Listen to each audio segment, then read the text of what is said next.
अस्सलामु अलैकुम वरहमतुल्लाहि वबरकातुह। मुबारक ज़ुबान चैनल में आप सबका इस्तकबाल है। कल के सबक में हमने मुरक्कब गैर मुफीद की दो किस्में मुरक्कब इजाफ़ी और मुरक्कब तौसीफ़ी को पढ़ा और उनकी तारीफ़ पढ़ी कि मुरक्कब इजाफ़ी और मुरक्कब तौसीफ़ी किसको कहते हैं।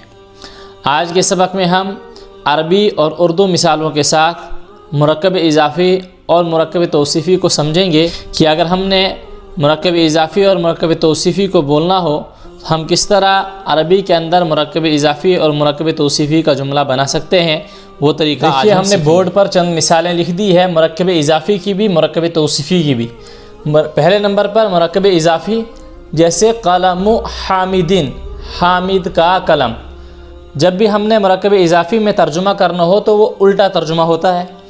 एक बात को आप याद रखिए, मुरक्कब इजाफ़ी में तर्जुमा उल्टा होता है।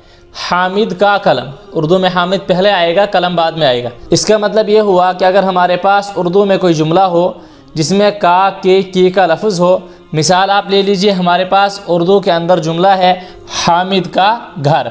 हमने जब इसकी अरबी बोलनी हो तो पहले हमने घर को लिखना है फिर हामिद को लिखना है, क्योंकि तर्जुमा फिर उल्टा होता है। तो हामिद का कलम, बाबुद्दारी, तो इधर से हम तर्जुमा करेंगे, दार का मतलब है घर, बाब का मतलब दरवाज़ा, घर का दरवाज़ा। मिरवहतुस्सक़फ़ी, मिरवहतुन का मतलब पंखा, सक़फ़ुन का मतलब छत, तो छत का पंखा। कलनसुवतुल वलदी, कलनसुवा का मतलब टोपी, वलदुन का मतलब लड़का। इधर से तर्जुमा करेंगे लड़के की टोपी। किताबुत तिलमीज़ी, तिलमीज़ का मतलब शागिर्द, किताब का मतलब किताब, शागिर्द की किताब। नाफिज़तुल हुजरा, नाफिज़तुन माने खिड़की, अल हुजरा इसका माने है कमरा, तो कमरे की खिड़की। तो एक बात हमने ये याद रखनी है कि मुरक्कब इजाफ़ी में तर्जुमा उल्टा होता है, आगे से पीछे के लिए तर्जुमा होता है।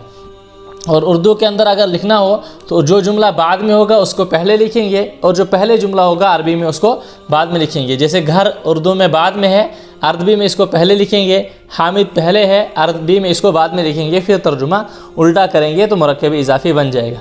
एक बात तो हमने मुरक्कब इजाफ़ी में ये समझिए, और दूसरी बात हमने ये समझनी है और ये याद रखनी है कि मुरक्कब इजाफ़ी दो जुज़ों से मिलकर बनना है। जैसे कलम है और हामिद दो जुज़ों से मिलकर बनता है। पहला जुज़ इसमें हमेशा इस पर अलिफ लाम कभी नहीं आता है। जो मुरक्कब इजाफ़ी का पहला जुज़ है उस पर अलिफ लाम नहीं आता है, कभी भी नहीं, अलिफ लाम कभी भी उस पर आता नहीं है। इस बात को याद रखना है, जब हमने मुरक्कब इजाफ़ी लिखना हो तो पहले जुज़ जिसको मुज़ाफ़ कहते हैं उस पर कभी भी अलिफ लाम नहीं आएगा और ना हम लिखेंगे। ठीक, हमने पहले मारिफा और नकेरा के बयान में पढ़ा, अगर अलिफ लाम नहीं होगा तो तनवीन होगी, लेकिन इसमें तनवीन भी नहीं आती, अलिफ लाम भी नहीं आता, तनवीन भी नहीं आती। और रही बात दूसरे की, तो उस पर अलिफ लाम भी आता है, तनवीन भी आती है, दूसरे की जिसको मुज़ाफ़िले कहते हैं। लेकिन इसका हमने ये बात याद रखनी है, इस पर अलिफ लाम कभी भी नहीं आएगा और तनवीन कभी भी नहीं आएगी। एक बात हमने ये याद रखनी है। और दूसरी बात हमने इसके अंदर ये याद रखनी है, जो दूसरा जुज़ इसका है इस पर हमेशा ज़ेर आता है, ज़बर या पेश कभी भी इस पर नहीं आएगा, हमेशा के लिए इस पर ज़ेर आता है। दूसरे लफ्ज़ पर, पहले लफ्ज़ पर ज़बर ज़ेर पेश तीनों हरकतें आती हैं, वो तो हम आगे पढ़ेंगे किस एतबार से क्या हरकत आएगी, लेकिन दूसरे हर्फ पर हमेशा ज़ेर आएगा। पहले कलमे पर हमेशा अलिफ लाम और तनवीन नहीं आएंगे और दूसरे कलमे पर हमेशा के लिए ज़ेर आएगा। मुरक्कब इजाफ़ी में आप इसी बात को याद रखिए, एक तो तर्जुमा उल्टा होगा, उर्दू में लिखना हो तो बाद वाला जुमला पहले, पहला वाला जुमला बाद में अरबी में लिखेंगे, अरबी में लिखी हुई मिसाल हो तर्जुमा उल्टा करेंगे एक। और दूसरी बात, मुज़ाफ़ पर अलिफ लाम और तनवीन नहीं आएंगे और मुज़ाफ़ इलैह हमेशा उस पर ज़ेर आएगा। ये आ गया मुरक्कब इजाफ़ी। अब है मुरक्कब तौसीफ़ी, जैसे वलदुन मुज्तहिदुन, इसका तर्जुमा है मेहनती लड़का। बैतुन वासिउन, कुशादा घर। अल वलदुल जमील, खूबसूरत लड़का। अल कलमुल कदीम, पुराना कलम। मुरक्कब तौसीफ़ी जो है ये मौसूफ़ और सिफत से मिलकर बनता है। अब देखिए इसके अंदर हमने क्या चीज़ याद रखनी है, इसमें भी तर्जुमा जो होगा वो उल्टा होगा। मुरक्कब तौसीफ़ी में भी तर्जुमा उल्टा होगा। मेहनती लड़का, इसमें है हमने तर्जुमा नहीं करना है तर्जुमा हमने करना नहीं है।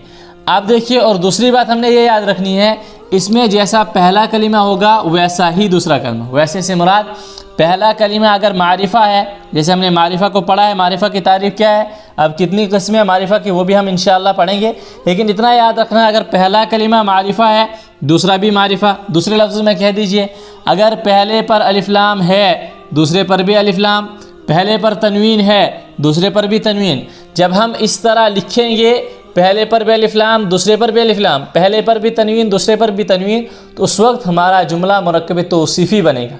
लेकिन अगर हम उल्टा करेंगे कि जैसे ये है, इसका अल वलदु अल जमीलु है, अल वलदु अल जमीलु, इसका तर्जुमा खूबसूरत लड़का, क्योंकि इससे बात मुकम्मल नहीं होती इसलिए इसका तर्जुमा खूबसूरत लड़का। लेकिन इसी को अगर हम लिखेंगे अल वलदुल जमीलु, अलिफ लाम मिटा देंगे और इसको लिखेंगे अल वलदु जमीलुन, इस पर तनवीन दे देंगे, इसका तर्जुमा हो गया लड़का खूबसूरत है। अब ये मुरक्कब गैर मुफीद से मुरक्कब मुफीद में चला जाएगा। तो गोया ये हमने मुरक्कब तौसीफ़ी के अंदर एक बात को याद रखना है कि जैसा हमारा पहला जुमला होगा वैसा ही दूसरा भी होगा। आज के सबक से हमें यही बात समझ के अंदर आई। मुरक्कब इजाफ़ी को समझने के लिए हमें चंद बातें सीखी, मुरक्कब तौसीफ़ी के अंदर भी बुनियादी तौर से हमने चंद बातें सीखी।